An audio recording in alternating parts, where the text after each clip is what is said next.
Hey everybody, welcome back to This Day in History. It is June 12th, 2024. It is a bright, beautiful, sunny, blue skies day. It's kind of warm, or it's getting warm. Just got out of the gym. I did about 20 minutes plus on the treadmill. I actually forgot my towel, so I had to go hike all around and find a towel. So I had to go to a local store. Went to 3 different places until I found one. But let's get into this day in history, shall we? So that I can go get something to eat and head off to work, eh? So, on this day, 1897, Anthony Eden, he was the Prime Minister of the UK. He was born on this day. Also born on this day in 1915, David Rockefeller. He was an American banker. On this day in 1924, 41st President, U.S. President, I should say, George H.W. Bush was born. On this day in 1929, Anne Frank was born. It says here that Anne was a German diarist, which is true. She was from Germany, but what's important about her is that the Diary of Anne Frank was made famous when it was first published, and it gave us insight on what life was like for a Jew in Nazi Germany and Nazi-occupied Europe. Tragically, she did not survive the war. It is estimated that she died somewhere February or March of 1945, which is unfortunate. I wish she was such a dynamic young lady. She was only 15 years old, but she had lived a lot of life in that young 15 years because of what she had to endure. And I hope she's at peace now. But I really wish that the Allies could have got to those camps, a couple months earlier. But it's unfortunate. You can't do a coulda, shoulda, woulda, especially something that's 80 years, in the past. But yeah. So she would have been like 95 if she'd still been alive. But yeah, so on this day in 1941, Chick Corea, he was an American musician. He was a kind of like a jazz flavor musician. He was born on this day. Going into history now, the year is 1701, and Parliament, that'd be the UK, they enacted the Act of Settlement, which basically what that act was is Parliament had regulated the throne succession. They basically, that's just it. They just, they legislated rules on the on how the monarchy succeeds. Simply put, it's the rights of succession, it's the proper protocols of succession, it's, all that good stuff there. 6 years later, it's 1707. Behar Shah, he won the Mughal throne by battling with his brother. He defeated his brother Azam at the Battle of Jejau. I hope I'm pronouncing it right. It's Jajau. So he became the ruler. In 1776, Virginia, the colony of Virginia, because it wasn't a state yet, the Revolutionary War hadn't quite sparked off, or maybe it did.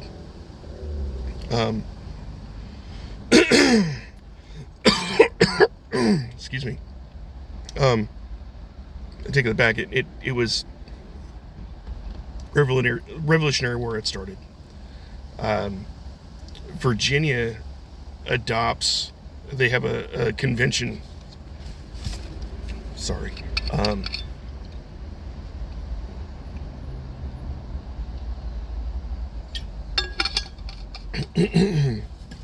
They have a convention. The Virginia Convention gets together and they draft out and adopt a Virginia Declaration of Rights. Now, this Declaration of Rights would be a model years later for what would end up becoming our U.S. Constitution. And it makes sense, seeing as how Thomas Jefferson, who was one of the framers of our Constitution, one of our founding fathers, he was from Virginia. So it's quite logical that he had a hand in this Declaration of Rights, which was used as a model to promote the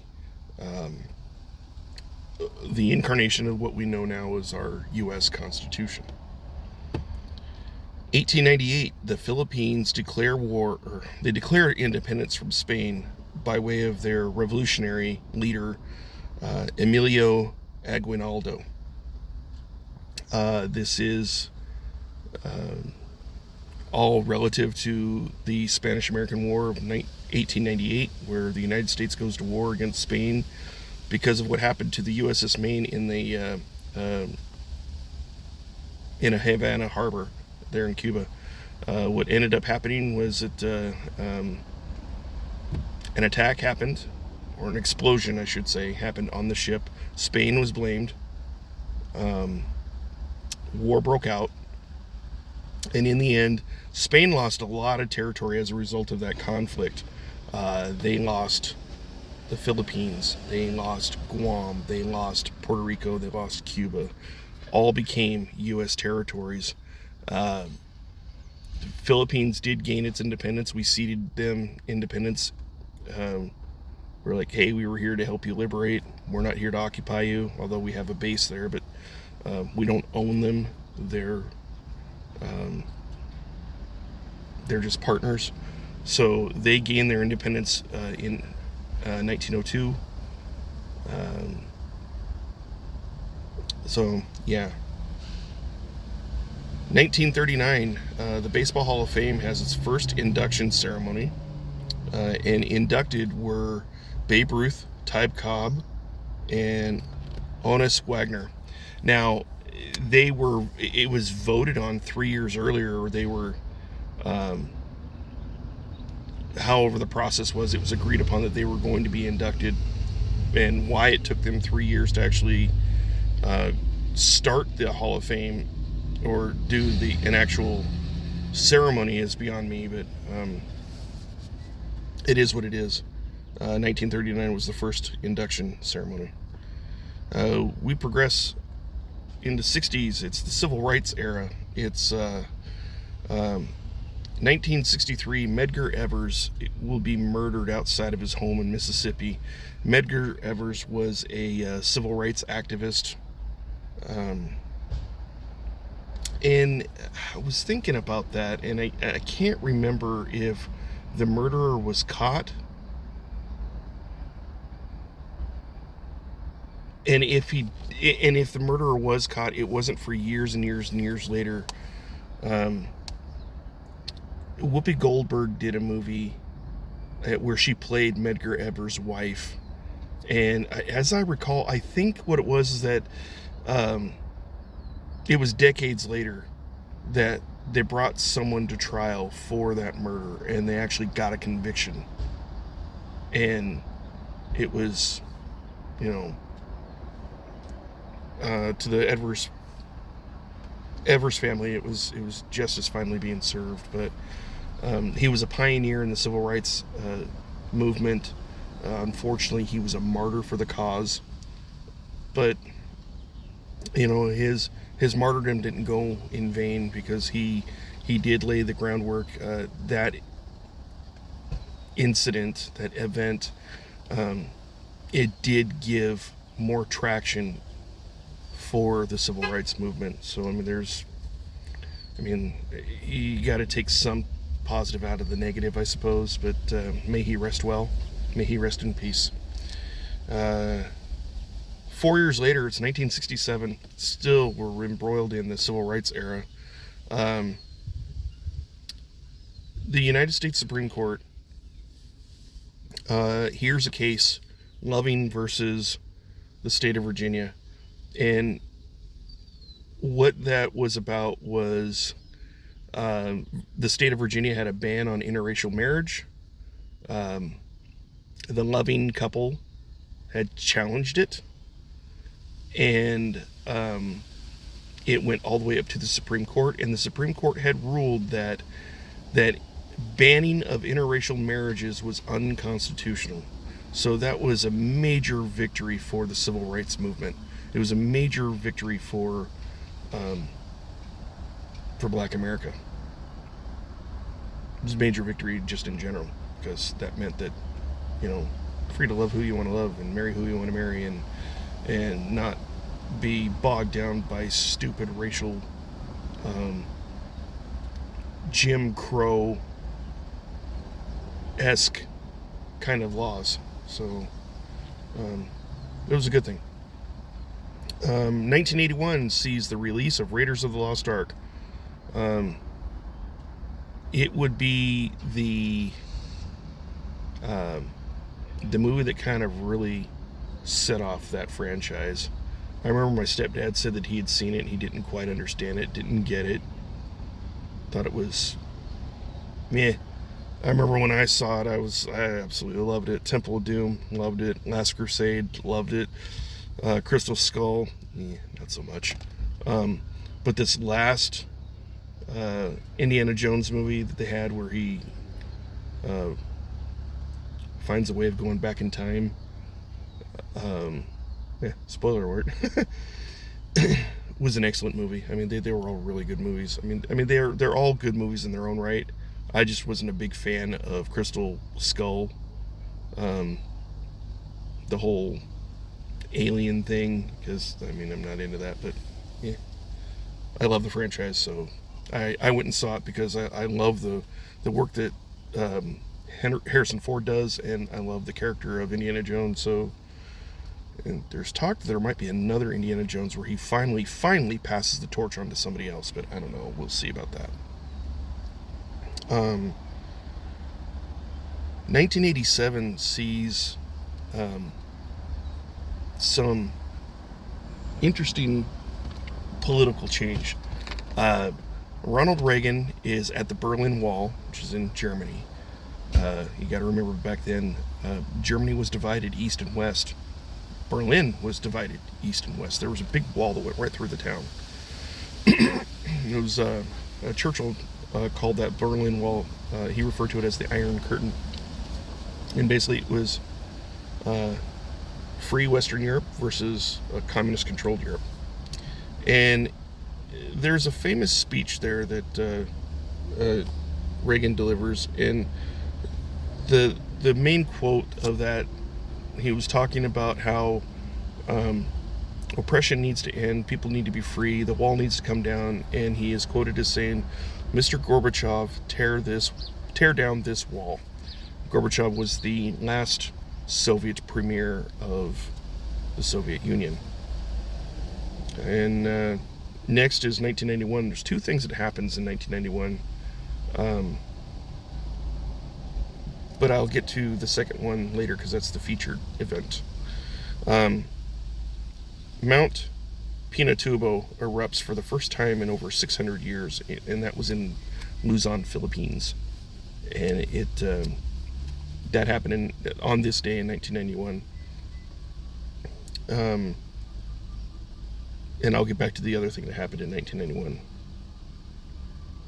2003, Gregory Peck. He was an accomplished actor, Hollywood actor in the 50s and 60s. He is most notably known for his work in To Kill a Mockingbird. Excellent movie. I saw it when I was in high school. We read the book and then we watched the movie. He died on this day in 2003 at the age of 87. I believe he was also a World War II veteran, but I can't remember if I'm confusing him with somebody else or not. But 2016, we have the worst mass shooting in the United States. And it happened in Orlando, Florida. It was a shooting of an LGBTQ nightclub. And basically what it was is that it was some knucklehead, militant, not right in the head, had an issue with gay people and decided that he was going to, mow a bunch of gays down, take them out of the gene pool. I don't know. It's stupid. This isn't going to be an indictment on gay rights. It's not going to be an indictment on gun control, because I have my views on both, but this is about senseless slaughter and a lack of humanity. And I love my guns, but I don't use them to kill people either. At any rate, 49 were dead and over 50 were injured. And it's a terrible tragedy. It should never happen. We definitely need to do something about the mental health of people who think it's okay to go shoot people, for sure. That's all I'm going to say about that. Let's go back to 1991 for a moment. This day in 1991, Boris Yeltsin, he's the first elected president of the Russian Federation. They had, now when he was elected when they were still the old communist regime, but then they transitioned over to a republic, kind of similar to our way of government. Although I think they embrace democracy more than, because we're not a democracy. Newsflash, we're not. We're a republic. We're a constitutional republic, which means that our rights are granted to us by our Creator, that man cannot take our rights away. Whereas in a democracy, legislators can arbitrarily decide when your rights are no longer valid. In our constitutional republic, that isn't the case.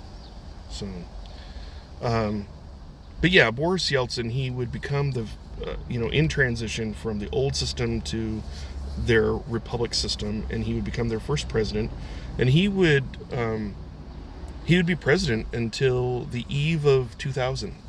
Then it went on to somebody else. And but yeah, that concludes this day in history for June 12th. We'll do it again tomorrow, June 13th. Thanks for joining me. Go enjoy this beautiful day. I'm gonna go get something to eat and head off to work now. So be blessed, take care. We'll see you again. Bye.